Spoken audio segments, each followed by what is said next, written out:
Assalamualaikum warahmatullahi wabarakatuh. Perkenalkan, saya Iva Kurniasari dari Pendidikan Matematika 02 Universitas Tidar. Nah, di sini saya akan memaparkan mengenai e-learning yang telah saya buat untuk memenuhi tugas pengembangan multimedia pembelajaran. Nah, untuk memasuki e-learning, kita harus memasukkan username dan password yang telah kita punya.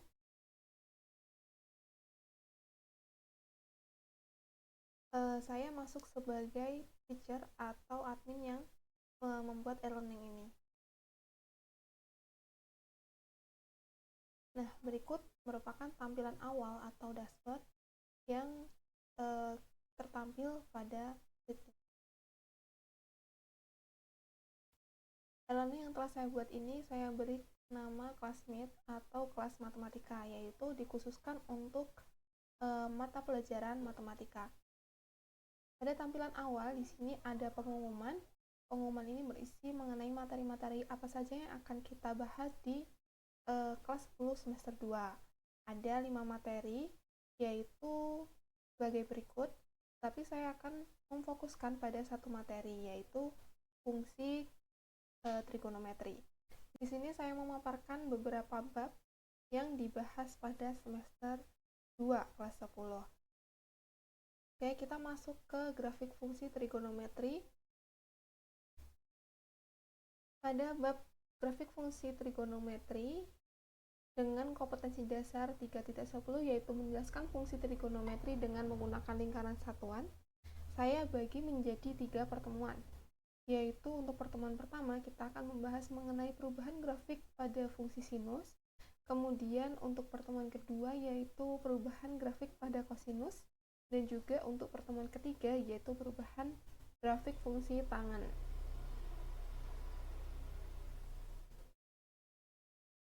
Saya akan menjelaskan bagaimana cara kita menggunakan e-learning Classmeet ini. Yang pertama ada KD yang telah saya sampaikan, kemudian pengertian trigonometri secara umum dan juga fungsi trigonometri. Nah, selanjutnya ada fitur pengumuman. Pengumuman berisi tentang pengumuman pengumpulan tugas dan juga pengumuman ulangan harian. Nah, setelah pengumuman di sini ada presensi. Peserta didik diharapkan untuk presensi setiap pertemuan. Tampilannya seperti ini.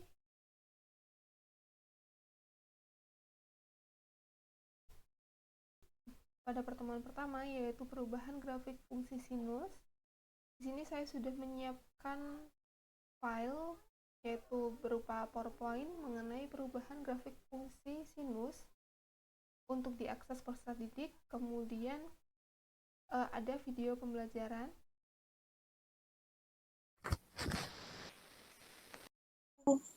Satu, kemudian minimumnya misalkan kita, nah di video tersebut saya menjelaskan bagaimana pengaruh-pengaruh mengenai perubahan grafik pada sinus apabila amplitudo kemudian periode diubah seperti itu.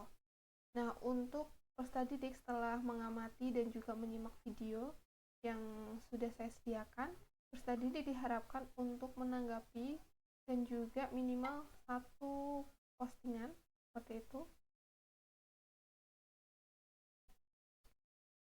Entah itu menjawab soal atau bertanya mengenai materi pertemuan kita kali ini. Nah, di sini saya juga menyiapkan satu tugas untuk peserta didik kerjakan. Peserta didik dapat mengakses di sini seperti ini.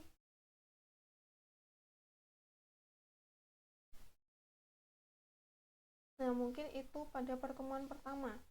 Nah, untuk pertemuan kedua yaitu perubahan grafik fungsi sinus, perubahan grafik fungsi kosinus. Sini saya sudah menyiapkan lesson.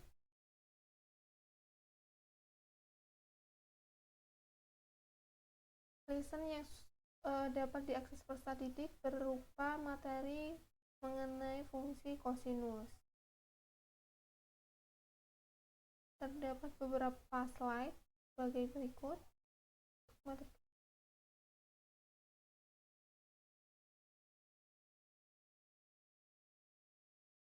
Kemudian materi ketiga, saya masukkan ini berupa screenshot dari PDF yang telah dibuat, karena ada beberapa item yang tidak bisa kita masukkan di saat kita mengedit, seperti derajat dan juga akar, seperti itu. Oke, kita next.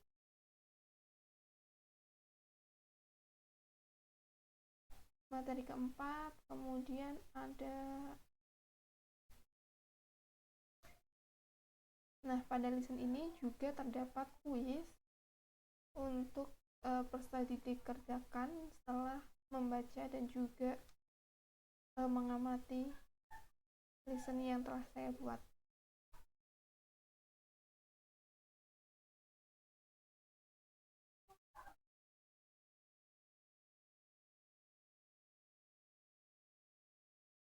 Nah, itu dia lesson yang telah saya buat. Kemudian setelah peserta didik menyimak lesson pembelajaran tersebut, diharapkan untuk berdiskusi pada forum diskusi berikut. Nah, silahkan untuk membuat buah kopi, kemudian bertanya atau menjawab pertanyaan-pertanyaan yang teman-teman berikan. Oke, kita next ke bab ketiga, yaitu mohon maaf untuk pertemuan ketiga, yaitu perubahan grafik fungsi tangan. Untuk perubahan grafik fungsi tangan ini, saya menambahkan sebuah e-book untuk diakses, hampir sama seperti lisan, tetapi pada e-book ini lebih kompleks.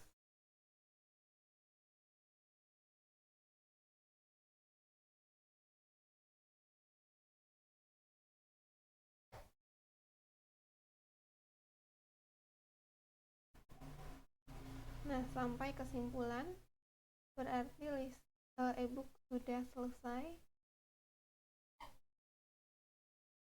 Kemudian setelah peserta didik mengamati e-book, diharapkan untuk berdiskusi sama seperti pertemuan-pertemuan sebelumnya, yaitu menanggapi atau bertanya mengenai pembelajaran pada hari tersebut. Nah, setelah berdiskusi, untuk 15 menit terakhir pembelajaran, peserta didik diharapkan untuk mengikuti kuis.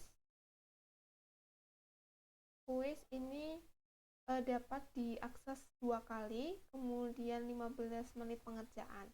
Nah, akan diambil nilai tertinggi.